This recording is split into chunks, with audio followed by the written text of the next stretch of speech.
Então, muito bom dia a todos, ou boa tarde. Obrigado à organização pelo amável convite que me fizeram para estar presente e gostaria também de agradecer à firma B. Braun que suporta esta sessão científica. Vamos continuar no fundo a evolução da história da fisiologia coronária, desta vez sem fio guia. E vamos ver uma demonstração disto que estou a dizer numa live in a box realizada no Hospital de Braga, sendo operador o Dr. Carlos Braga, usando um software de visualização da fisiologia coronária sem fio guia. Eu gostava de agradecer também a presença na mesa dos colaboradores presentes que vão depois comentar o caso.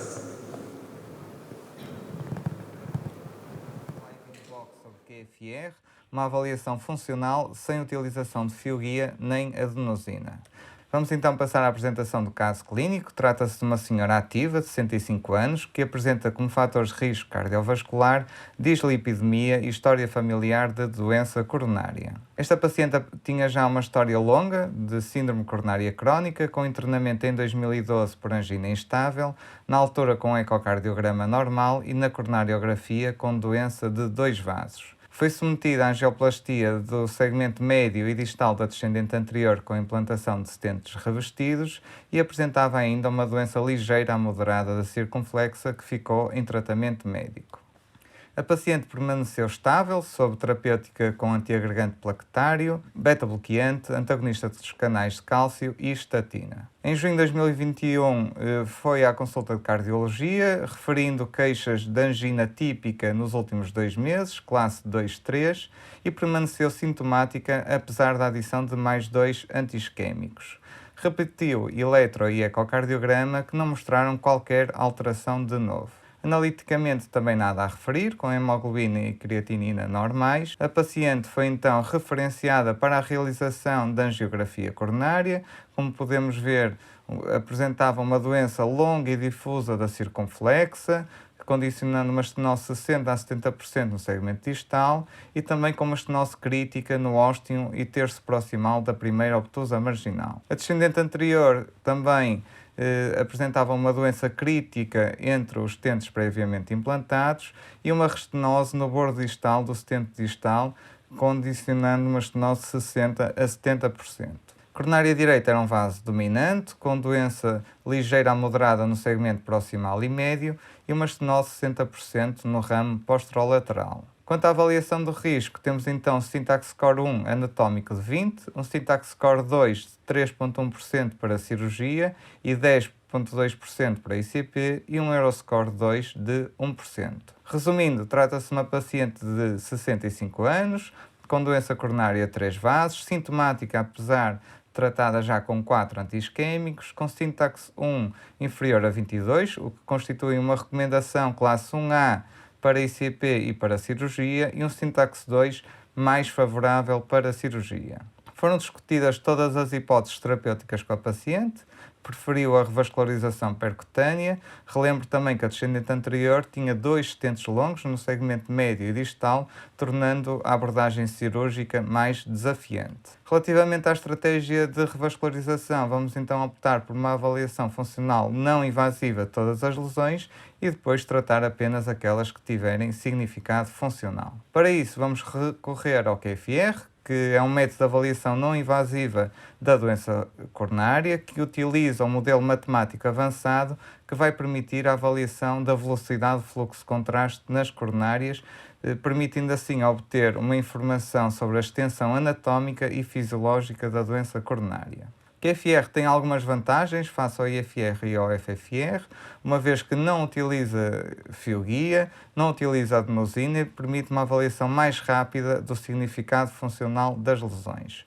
Por outro lado, pode ser utilizada durante a realização da coronariografia, mas também mais tarde, dias ou semanas após a sua realização. O QFR pode ser utilizado em diversas situações clínicas. Para a sua obtenção basta fazer 2 projeções angiográficas com mais de 25 graus de diferença. Pode ser calculado tanto no pré como no pós-angioplastia e também tem informação tridimensional obtida a partir da reconstrução das artérias coronárias, que pode ser importante para o dimensionamento dos stents. Tal como os outros parâmetros da avaliação funcional na sua fase inicial, o QFR também tem uma zona cinzenta. Sabemos que abaixo do 0,78 está indicada a revascularização, acima de 0,84 os pacientes devem ser tratados com terapêutica médica, e entre os 0,78 e os 0,84 devemos utilizar outro método de avaliação funcional para esclarecer o significado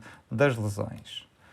A informação que o QFR fornece, para além da informação anatómica tridimensional que já falei há pouco, também temos aqui alguns parâmetros, como o delta QFR, permite saber qual a variação do QFR após tratamento do QFR, e o QFR residual, que seria então o resultado do QFR após a angioplastia de, por exemplo, lesões em série, e assim permite-nos saber qual das lesões devemos priorizar quando temos essa situação. Já há muitos estudos, mais de 5 anos de análise deste parâmetro, com mais de 100 artigos publicados, mais de 12.000 pacientes estudados e mais de 15.000 lesões.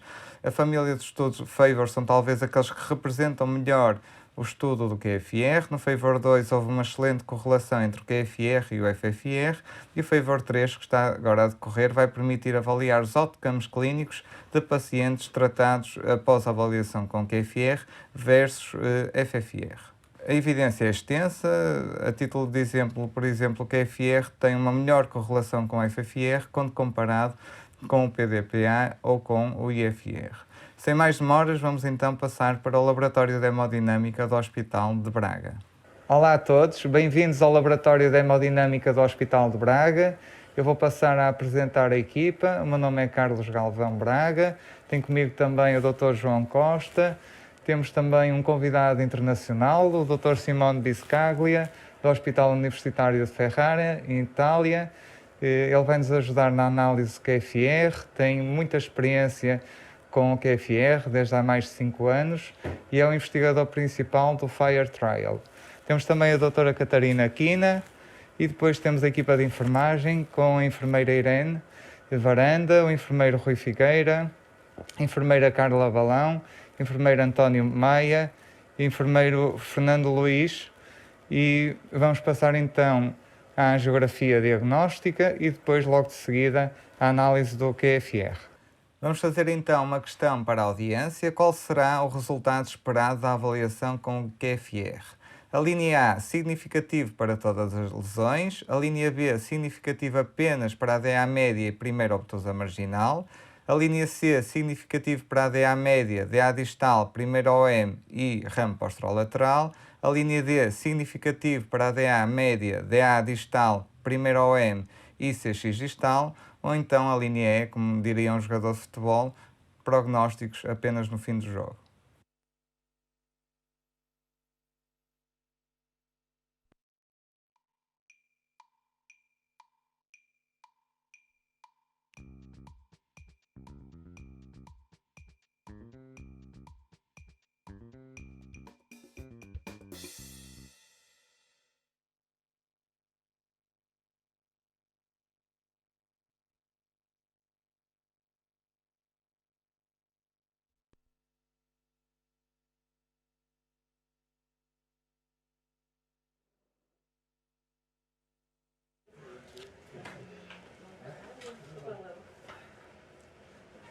Okay, so now we will perform the QFR analysis. So basically, we start from 2 projections, which should be at least 25 degrees apart at 15 frames per second, and you have to administer nitrate before the angiography as you do in all the cases.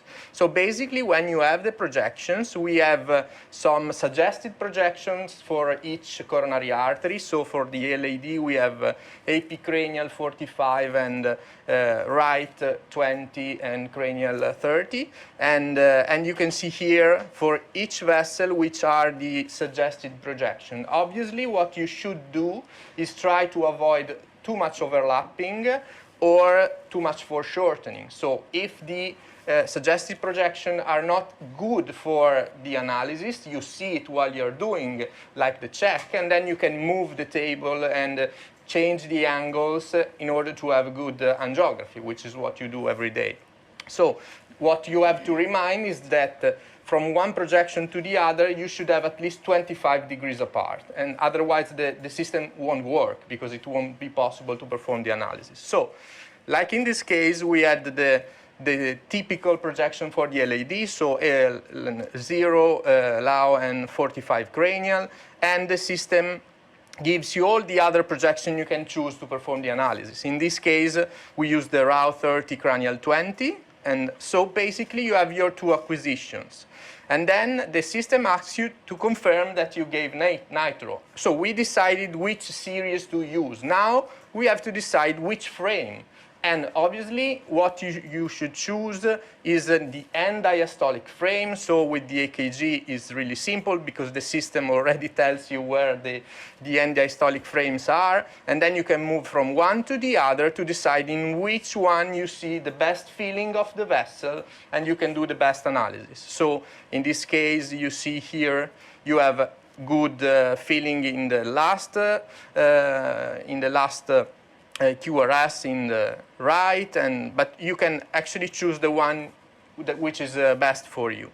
And then once you did it, okay, you have now to select landmark in both series in order to set the system up. So basically you decide to choose like the end of the lesion or a big side branch which is visible in both acquisitions in order to let the system know which are the same points in the two analyses.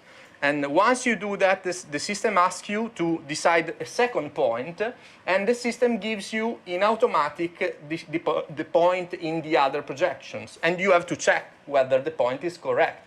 You can choose as much point as you want, but once you have a good correlation between the two analyses, you can go on, okay? So basically, Rolf has already done it. And then you have to select the proximal and the distal point of the analysis. In this case, you start from the very proximal part of the LAD till the distal part of the LAD. And then what you have to check is the path line, which is the green line you see in the vessel. In this case, in the right projection, he took the diagonal. So you have to move the path line to the right vessel, which is LAD, obviously. And then once you have the right path line in both vessels, actually, you lock it. So the path line is done. Now, this is, I think, the most important part of the analysis. Rolf is already doing it. You have to see whether the contours of the vessels are correctly made. So if, like, when you have a side branch like this septal, you know the system is not able to understand which part is LAD, which part is the septal, but you know it since you see the vessel right before and right after. So it's easy for you to make some little corrections in order to have the vessel properly sized. And if you can check, you can zoom on one image if you want to see the image bigger, and go back and forth in order to have a good analysis. The good analysis is the one with the low number of corrections, because if you have to do a lot of correction, this means that the projection weren't optimal for the analysis. So basically, it should be good to have as less correction as possible. Once you are okay with your correction, you check the correspondence between the two analyses, and you see that one analysis is the yellow line and the other is the light blue. And you see, as much as the two lines are one up to the other, the analysis is good.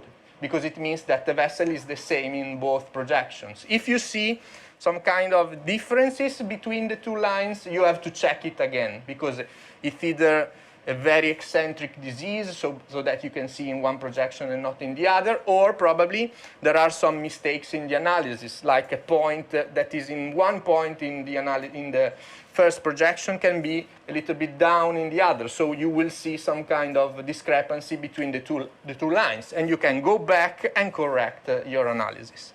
Once you have done, this is a very good analysis, you can see, because the lines are superimposed. And then we are up to the end of the analysis. You have to decide the reference of the vessel, because the system is a 3D reconstruction upon a reference of the vessel that the system has, in order to understand which is the degree of disease.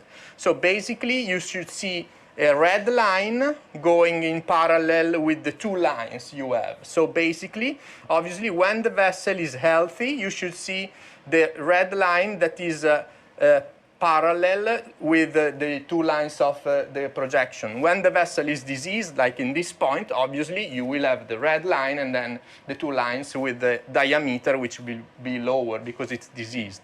And you can see that where we have a healthy vessel in this analysis, the red line is perfectly parallel to the line. So we have a good analysis here. Obviously, we have two lesions. We knew that from the angio, the proximal one and the distal one. And then I think we are good to go. The last part of the analysis is the correction for the flow. So basically the frame counting. So you have just to decide which segment type you are analyzing, so the LAD or the left main or the other coronaries, because it's different, the analysis system is different. So, and you start with the frame counting. You have the fixed flow of the vessel, so the QFR without the correction for the flow, which is 0.33, so very, very low. And then you can set the start frame and the end frame. The end frame is the one when the contrast goes out of the distal point of the analysis. So in this case, you see the distal point is up there, yes, and we can set the end frame. And then you go back and you set the start frame, which is the one in which the contrast starts to go into the proximal point, okay? And the system understands which is the flow in the vessel, which is the frame count in the vessel. Okay, and then you will have your final analysis of the QFR. So you have the value, which is 0.49. So we have to treat this vessel. We probably knew it in advance, but we are sure that we have to treat this vessel. And I think that another very interesting point is that you have also the analysis of each point of the vessel. So it's not only to treat or not to treat, but how long do I have to treat? Because this is very important, because what we see here from the reconstruction, the point-by-point reconstruction of the QFR, which is the yellow line down there, that you have a proximal lesion, which is the most severe, and if you treat only the proximal lesion, so probably you can set the P a little bit proximal in order, yes, perfect, okay. If you treat from, the P to the D, so just the proximal lesion, what you will obtain is 0.85, okay? So the system already gives you the virtual QFR after the treatment. So if you treat this part of the vessel, you will have 0.85. And what we found in the study, in the OCAI study, was that you should obtain at least 0.90 after treatment of the vessel, because if you have a QFR post-PCI, which is less than 0.90, the prognosis of the patient will not be optimal. And with this system, you know in advance, if you have to treat just the proximal lesion, probably in this case, you will have to treat both to obtain a good functional result. In other cases, probably you can obtain a good functional result by just treating the proximal part. In this case, no. But you knew since the very beginning of the procedure, so you can plan it and follow the steps, and you don't have to perform another analysis afterwards. We can do it for the cases in order to see if it's true that you can treat the proximal and the distal will be 0.85 or something like that. But in your practice, you just go with the procedure and you are okay. And you know that your functional assessment after will be good. So I think that these are the most interesting aspects for the QFR analysis of this LAD. This is the circumflex analysis. So basically, again, you choose the two projections at least 25 degrees apart. In this case, we had to change a little bit the suggested projection because the left one had some overlapping. So we have to choose another projection, but it's what you do in clinical practice. The value is 0.50. So again, very positive QFR. We have to treat it anyway.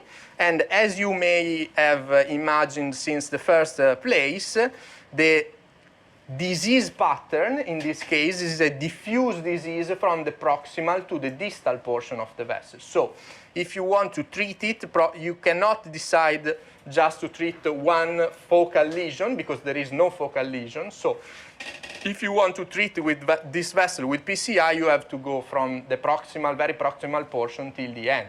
And the system gives you this information. Obviously, this is much more helpful when you have focal serial lesions, so you can understand which one to treat and which one to leave.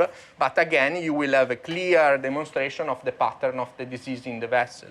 So if you want to obtain a good physiological result, you have to treat all the system, and you will have one, which is the best you can get. So yes, I think that these are the main features of the analysis in this patient. Então, como vimos, a partir da análise do Dr. Simone Biscaglia, as lesões tanto da descendente anterior como da circunflexa são funcionalmente significativas e a lesão da coronária direita não é. Portanto, simplificámos o caso, transformámos uma doença de 3 vasos numa doença de 2 vasos e vamos começar primeiro por tratar a descendente anterior. Iremos começar pela lesão mais proximal, repetir o QFR e depois avaliar se valerá ou não a pena tratar a lesão distal. Em princípio, pelo que vimos, também será necessário.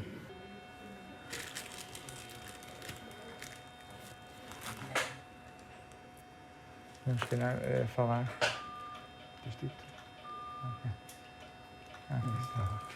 Então vamos começar por pré-dilatar a lesão proximal da descendente anterior e verificar através do stent buço se a lesão está entre stents ou não e decidir como a devemos tratar, se com stent, eventualmente se tiver tudo dentro do stent poderemos pensar num balão revestido de fármaco. A lesão distal, em princípio, poderemos tratar com um balão revestido uma vez que está toda dentro do stent.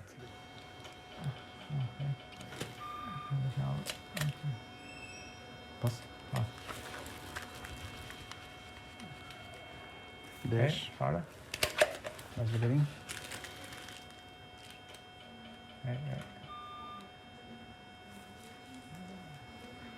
Ver para trás. Ok. Mais ou menos de restanose. Ok. Bom. Sim. Vou devagarinho. 2. 4. 6. 6. Ajustar um bocadinho. 6. 8. This is a very slippery zone with restenosis. 10. 12. 12. Ok. 14. Ok. Não abriu lá muito bem. Não. Vamos fazer um boost, por favor. Se escolhemos o caso, podemos usar um cutting. cutting. Vamos só ver se está. É só para ver, para fazer o boost, para ver se está entre os dentes. Ok. Mas não há 70. Okay. Pronto, como vimos, pré-dilatámos a lesão, a primeira lesão do segmento médio, vimos que há um gap entre os dois stents e, portanto, essa lesão foi inicialmente pré-dilatada com um balão semi-compliant, 2,5, mas com um resultado subótimo e, por isso, usámos um cutting primeiro e depois, então, um balão NC de 2,5 já com melhor resultado. Implantámos um stent de 2,75-18, que depois pós-dilatámos com um balão NC de 3 e com um bom resultado final. Vamos agora proceder à avaliação da lesão distal, novamente com o QFR. Portanto, na avaliação inicial, a lesão parece ser também significativa. De qualquer maneira, vamos agora confirmar com a nova avaliação. what the system is saying is that you surely have to treat the distal portion of the vessel. And if you do so, you will have a good, because you can move the proximal, yes, a little bit up, and you will obtain a good functional result in the end, so 0.98. Vamos com o Então, balão estamos- NC, estamos, 2,5. então, o balão NC 2,5. Ora bem, então aqui... We'll go with the NC balloon, treat the distal lesion, and if the result is okay, we will use a DEP. If the result it's not okay, we have to use a stent. Those. Good result. Tá. It's good. It's good. Yeah? Good result. drug luting. Yeah. 6, 8? Sim, 8. 8. 8, ok. Okay. Here we are again with the QFR analysis after PCI. So Carlos and Joao treated the proximal and the distal portion, the proximal one with the drug-eluting stent and the distal one with the drug-eluting balloon. And we repeated the QFR projection in order to see whether the final results with the QFR is good. So again, we go through the steps faster. So we decide, we give the proximal point and the distal point. We check for the path line, and then we go to checking the contours and seeing whether these are well taken or not. Again, just have a look where you have bifurcation or overlapping of vessels, and check for it if you see big mistakes of the system. And then once the contours are good for you, you can go on with the correspondence. Rolf is just checking a few points, but the analysis is good overall. And as we may have imagined, the part which is the stented part is now a little bit dilated in comparison with the proximal one, which has not been treated. And you see that obviously you have still some kind of disease in the vessel, but far less than before. And in this case, we can set the system with normals, so we decide which part of the vessel is normal in the proximal portion of the vessel and which part in the distal one. And then we have the fixed flow value, which is actually very good because it's 0.99, and we can correct it for the frame count. So again, we set the end frame where the contrast go out from the distal portion of the vessel, and the start frame where the contrast dyes start to enter in the proximal part, and the result is quite the same because it's 0.99. So we know that we did a good job from the functional standpoint, and we knew it since the very beginning because with the virtual PCI planning we did at the beginning, we were able to know in advance that we would have obtained a good functional results at the end of the procedure, and this QFR is just a confirmation of that. So we are happy with the results on the LAD. Esta acho que é melhor para tratarmos. Para dilatamos já tudo. A única coisa aqui, deixa eu ver aqui melhor. Nós temos muito pouco espaço proximal. meter ali até aquela partezinha e pronto. É. Ele faz um cotovelo, ou a saída dela. Sim. Nós temos muito pouco espaço proximal, porque ela tem doença no ósteo também. Ou seja, não podemos ir até o ósteo, só podemos ir até Então ali. vais só até ali, deixas o ósteo. Ora, quanto é que vamos deixar mais ou menos ali? Não deixamos muito, então é um espaço muito pequenino. Tem que ser pelo menos um 6, temos que deixar para ter um balão de 6, 6, 8. Só podemos deixar 6, não temos mais espaço. Ou então se não temos muito espaço, pode-se fazer um tap. Ou então podes fazer um tap. Pois, por isso eu também pensei em fazer um tap por causa disso. Fazemos um tap invertido, tratamos para aquele, pode ser mais simples do que fazer o colado, depois temos que cruzar, pode não ser fácil.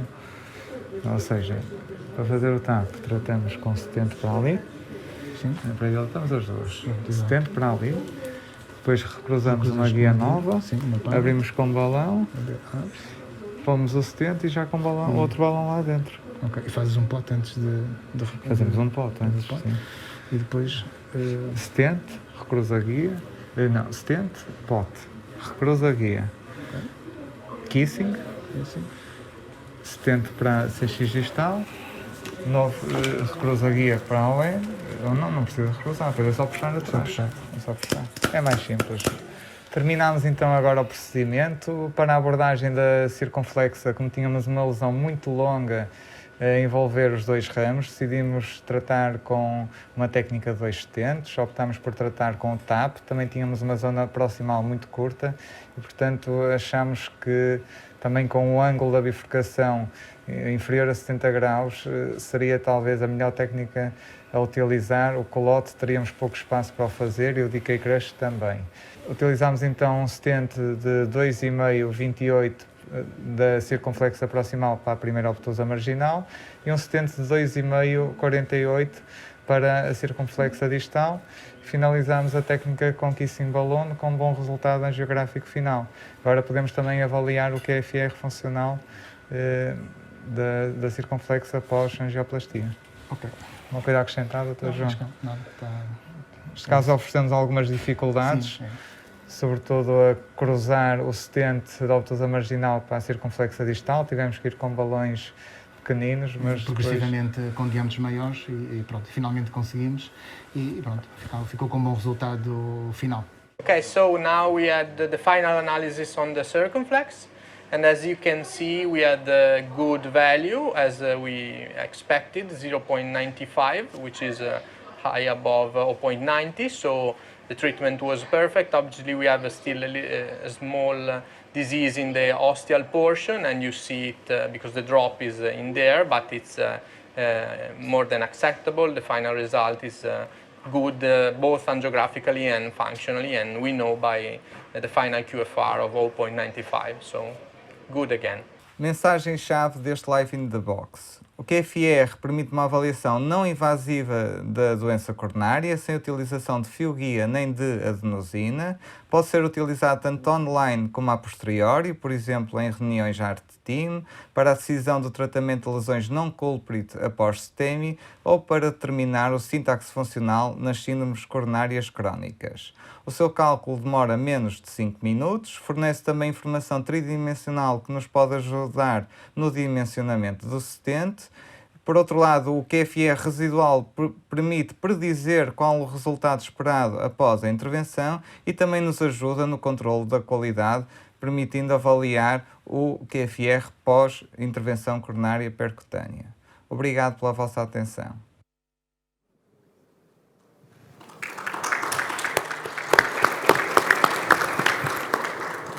Muito bem, muito bom dia a todos. Eu queria também, naturalmente, começar por agradecer o convite para estar nesta sessão, cumprimentar o Dr. Vasco, cumprimentar o Carlos Braga.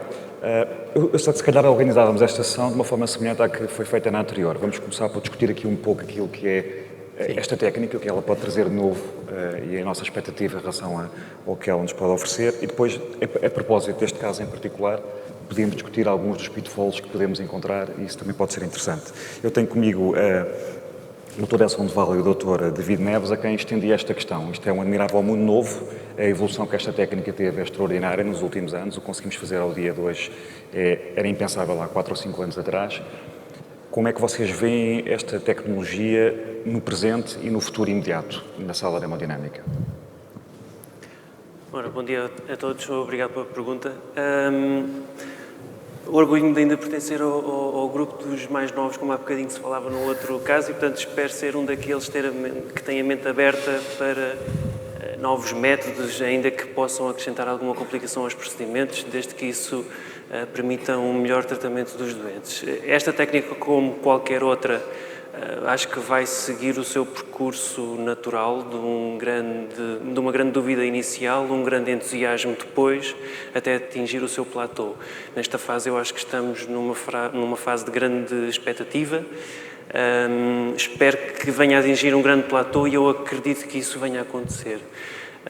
Na minha opinião, sou adepto da fisiologia coronária, para se isso se pode dizer.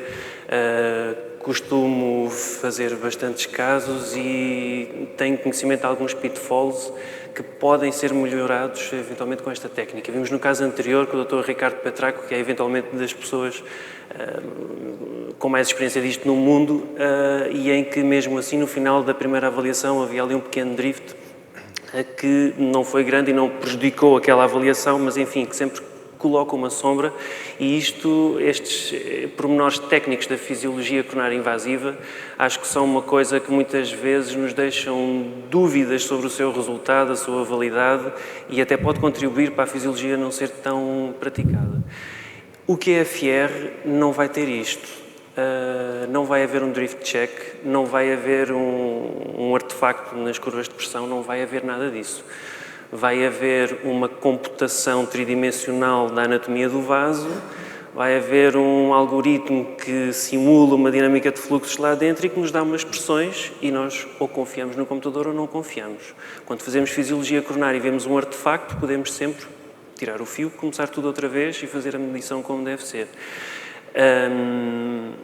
Este é um dos exemplos de um pitfall que eu antevejo nesta técnica. Um outro é eventualmente, e já agora felicito o Carlos e a equipa pelo caso, que me pareceu perfeitamente executado e um bom exemplo da utilidade deste método do QFR, eventualmente não o melhor caso para demonstrar uma das premissas que ele se afirma, que é na distinção de uma lesão cinzenta. Eu acho que não havia grandes dúvidas que aquela lesão da DA era significativa, e por ser tão significativa, de certa forma, inviabiliza a avaliação da lesão à frente. O crosstalk entre lesões, eu não sei como é que este software se vai comportar em relação a isso. Vocês trataram a proximal e depois já foi mais fácil o software informar-nos sobre aquela lesão mais distal. Na fisiologia coronária isto também acontece, a limitação é maior no FFR do que no IFR, mas também existe crosstalk entre lesões. Mas isto só para dizer que acho que a técnica vai expandir-se, vai ser cada vez mais utilizada, vai-nos facilitar os procedimentos. Não acredito que vá excluir por completo outros métodos de avaliação, nomeadamente fisiologia guiada por vias de pressão, com guias de pressão ou eventualmente até outros métodos. Mas acho que veio para ficar e vai facilitar muito a nossa vida no futuro. Muito bem, muito obrigado. Nelson, queres comentar? Obrigado. Já agora felicitar o Carlos Braga e o Hospital de Braga pelo caso. É claro que há um entusiasmo enorme em relação agora a esta nova técnica. Seria fantástico passar de índices hiperémicos, não hiperémicos, agora sem fio. Não é? E esta evolução, eventualmente, seria fantástico. Agora, tenho algumas dúvidas e a técnica acho que ainda precisa de muita validade para estar amplamente a ser utilizada. Obviamente, teria um potencial enorme e levaria talvez dos 5% de fisiologia que estamos a fazer atualmente para 90% ou perto de 100%, atendendo que seria só uma questão de parar um pouco depois de um diagnóstico e fazer a avaliação computacional. Mas também acho que eventualmente terá muitos pitfalls. Tenho algumas dúvidas se esta técnica será tão válida em lesões verdadeiramente intermédias. Este caso, que foi ótimo para experimentar a técnica, não sei se em lesões com doença muito difusa e lesões muito intermédias cinzentas, se o resultado seria tão fiável. Mas, de qualquer forma, o FAVOR 2 tem mostrado alguma correlação com a FFR, apesar de ser muito poucos doentes, à volta de 300 doentes, mas tenho imensa expectativa em relação acho que todos nós temos imensa expectativa em relação a esta nova técnica e sendo validada, acho que iria nos facilitar imenso a vida e iria colocar toda a gente a fazer a fisiologia coronária. Muito bem. Antes de passar a palavra ao Dr. Vasco, também queria ouvir, talvez resumir para quem não conhece esta técnica. Ela basicamente tem dois grandes estudos, para além de outros menores, que são, já falou o Nelson, o FAVOR 2 e o FAVOR, antes desse, o FAVOR 1, são estudos de validação da técnica contra a FFR e está neste momento a terminar até ao final do ano, terminará a inclusão no Favor 3, que é um estudo de eventos, que tem 2.000 doentes em 40 centros em todo o mundo e que vai validar a técnica contra a FFR na decisão clínica de fazer angioplastia. E esta é uma área em grande ebulição neste momento na cardiologia de intervenção. Para além deste, como sabem, ou eventualmente saberão, vai começar um outro estudo que também pretende avaliar estas técnicas de fisiologia coronária como ferramentas de planeamento da angioplastia e não apenas como ferramentas de decisão se o evento precisa ou não precisa de ser tratado. E é para aí que caminhamos, para a fisiologia como ferramenta de tratamento e não apenas como ferramenta de diagnóstico. Mas dizia-me o Dr. Vasco há pouco que esteve com o colega que desenvolveu esta técnica, quando ele estava a desenvolver uma outra que para nós agora é Peanuts, que era o QCA. É engraçado porque eu trabalhei há 40 anos, quando estive em Roterdão, no Thorax Center, eu trabalhei intimamente com o Hans Schreiber, que é o Hans Schreiber é o engenheiro que desenvolveu, que é o dono da companhia, da Medis, que desenvolveu este software. E na altura, quando lá trabalhava, o diretor do serviço era o professor Púlio Gnoltz, que era um fanático da quantificação. Portanto, o QCA que foi de lá desenvolvido era, de facto, a quantificação das lesões naquela altura. E isto evoluiu, de facto, para a avaliação fisiológica das lesões e da árvore coronária. Portanto, evitar o mais possível o reflexo ocular do operador. E eu acho que isso que é muito vantajoso para o doente. Esta coisa, uma pessoa olhar para a lesão e dizer, aquela lesão eu sou o maior, vou pôr ali um 71, não sei o quê, não sei o que mais. Quer dizer, sem avaliação fisiológica, de facto, do que estamos a fazer será benéfico para o doente, eu acho que é de evitar o mais possível. Daí se fazem as ressonâncias magnéticas com avaliação das zonas de isquemia, exatamente para validar os tratamentos e não tratar ad hoc tudo aquilo que uma pessoa olha e vê e acha que vai pôr ali qualquer coisa que faz muito bem, e às vezes não é bem isso. Portanto, isto é a minha visão do que eu acho que se deve fazer. Muito obrigado. Temos, pelo menos aqui, uma questão da audiência, que também pode participar e colocar questões através da aplicação, mas eu queria, e não o fiz inicialmente, cumprimentar Dr. Carlos pelo excelente caso que fizeram, muito didático em todos os aspectos, e se calhar aproveitar para discutir agora alguns pitfalls que eventualmente podemos encontrar nesta técnica. Um deles o David já identificou, e aliás, neste caso, se o vimos com atenção, eu tive a sorte de o poder ver antes e, portanto, consegui estar atento a este detalhe. Há, de facto, o tal crosstalk entre lesões que ele referia. E a primeira lesão, a lesão distal, na primeira avaliação, tinha uma queda de pressão de apenas 14, que depois subiu para 31 na segunda lesão. Isto não é surpreendente, nós estamos a usar uma tecnologia que deriva do FFR. Os cálculos derivam das assunções do FFR. E nós sabemos que isto existe no FFR, um pouco menos no IFR, porque tem uma correlação um bocadinho melhor com o fluxo, porque é medida na diástole, mas naturalmente é importante percebermos isto. Haverá eventualmente outros, por exemplo, a pressão na aorta, há alguma suspeita que possa ser determinante também aqui, porque vai determinar o número de frames, e naturalmente a existência de patologia da microcirculação, que é um dos elementos que claramente muda o número de frames. Queres comentar e também um pouco falar da tua experiência com esta técnica?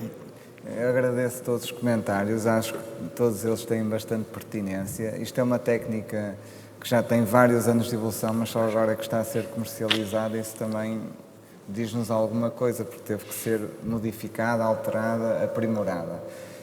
Não é uma técnica que possa ser utilizada em todos os pacientes. Por exemplo, doentes com fibrilação auricular não está validada, pacientes com taquicardia ou com pressões arteriais inferiores a 75 mm de mercúrio também não deve ser uma técnica utilizada.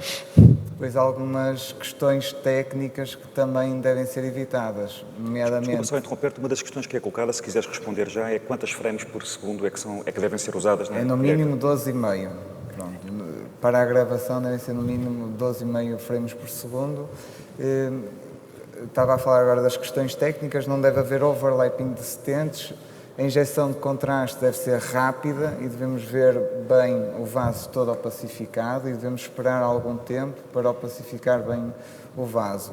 Eu diria que 70% a 80% dos casos é possível obter um bom QFR. Isto depois obriga a uma certificação na forma como se faz o QFR. Vocês viram o Dr. Simone Biscaglia a passar todos aqueles passinhos e todos eles têm alguns pitfalls específicos que não dá para explicar agora todos, mas que obrigam a uma certificação e a fazer vários casos antes de se poder fazer.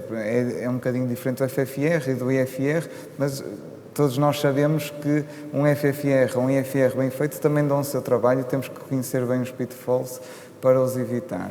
Eu acho que o QFR aqui pode ser um bocadinho um game changer na questão da fisiologia coronária, que todos nós sabemos e falámos há pouco, que é pouco utilizada a nível nacional, 5, 10% dos casos, sabemos que há centros que utilizam até 20, 25%, mas o QFR permite mudar um pouco isso, ou poderá vir a permitir mudar isso e utilizar após a coronariografia. Nós temos agora o QFR,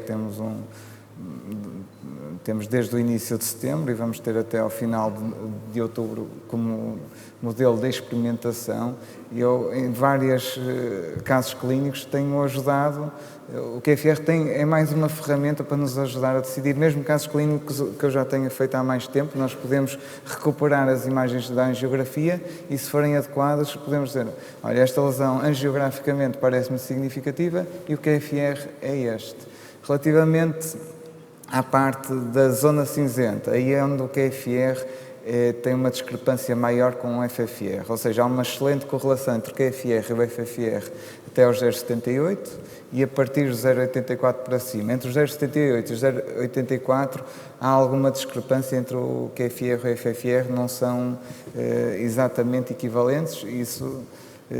Pronto, ainda, o QFR ainda não tem um valor de cutoff, vai ser agora estudado no Favor 3 com outcomes clínicos e se calhar a partir daí podemos ter mais alguma informação que nos ajuda a decidir. Neste caso em particular, realmente eram lesões severas, angiograficamente severas, foram QFRs muito baixos que não nos deixaram dúvidas, mas chamo também a atenção que tínhamos uma lesão na posterolateral em que o QFR foi negativo e acabou por ajudar a simplificar o caso e a fisiologia muitas vezes faz isso. Às vezes temos casos, 3 vasos, lesões complexas, muito calcificadas e fazendo uma avaliação fisiológica podemos simplificar o caso e tornar se calhar um caso até eventualmente cirúrgico num caso percutâneo. Em relação a estes pitfalls que discutíamos, por exemplo, o crosstalk, como é que foi a vossa percepção neste caso em particular? Este caso em particular nós ao tratarmos a lesão do segmento médio, implantámos um stent que ficou do tamanho real do vaso. E o vaso tinha doença para trás que não foi avaliada numa primeira instância, ou seja, considerou-se que o diâmetro proximal da descendente anterior seria o vaso saudável. Nós sabemos que normalmente a aterosclerose é difusa e os vasos, o diâmetro luminal não é aquilo que nos diz qual é o diâmetro verdadeiro do vaso.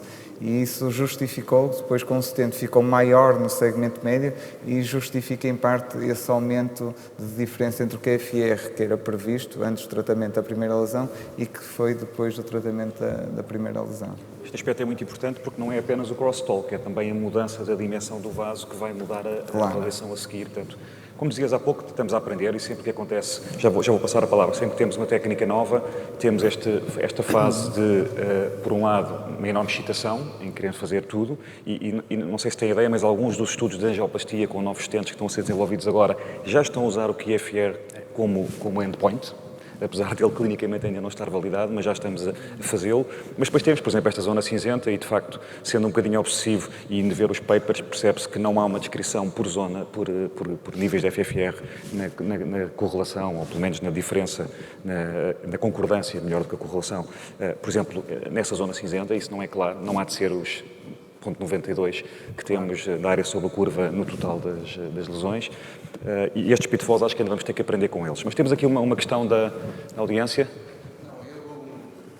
Eu queria relatar aqui um bocadinho uma experiência que tive há muitos anos, que nem vale a pena dizer quantos, que em Santa Cruz tínhamos um software que chamava-se a Reserva de Fluxo Coronário, por DSA, que basicamente era o princípio desta técnica, em que se injetava o contraste e depois um sistema informático transformava a velocidade do contraste num código de cores e, portanto, tínhamos uma imagem que representava, que nós acreditávamos que representava esquema.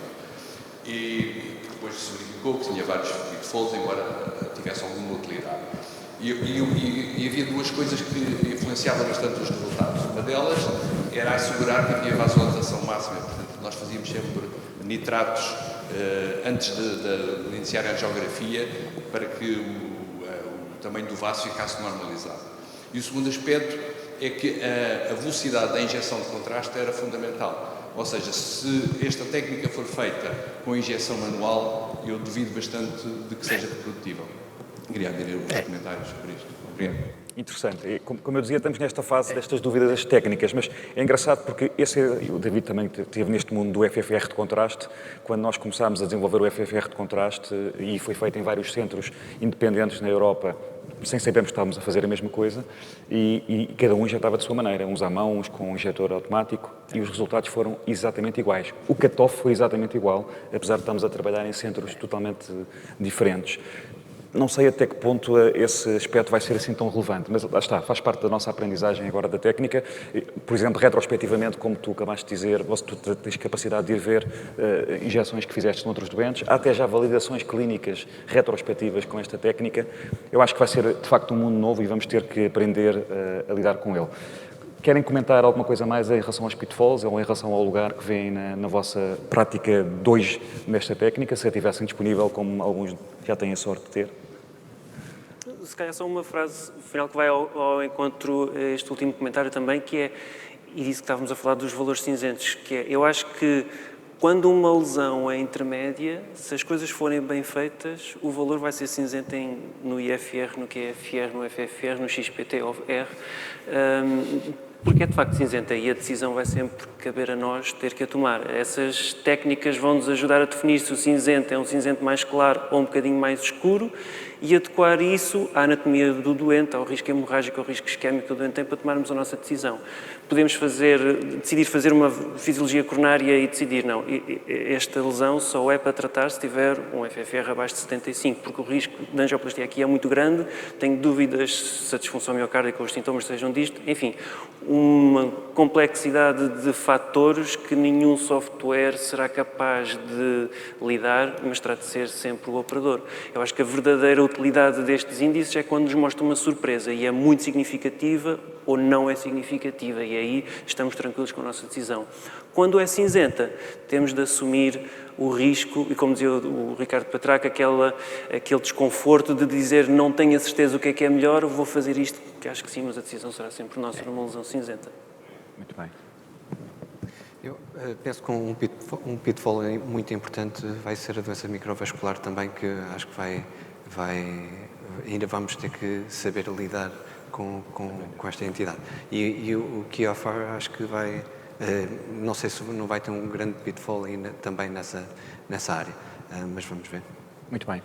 Muito obrigado a todos, é de facto um mundo novo. Okay. Queria dizer alguma coisa mais? Não, muito obrigado. Queria agradecer a todos. Se esta técnica trouxer mais gente para a fisiologia coronária, seguramente será um ganho. Acho que todos vamos aprender um pouco mais também com esta tecnologia. Esperamos daqui a um ano estarmos aqui todos a usá-la de uma forma rotineira. Muito obrigado.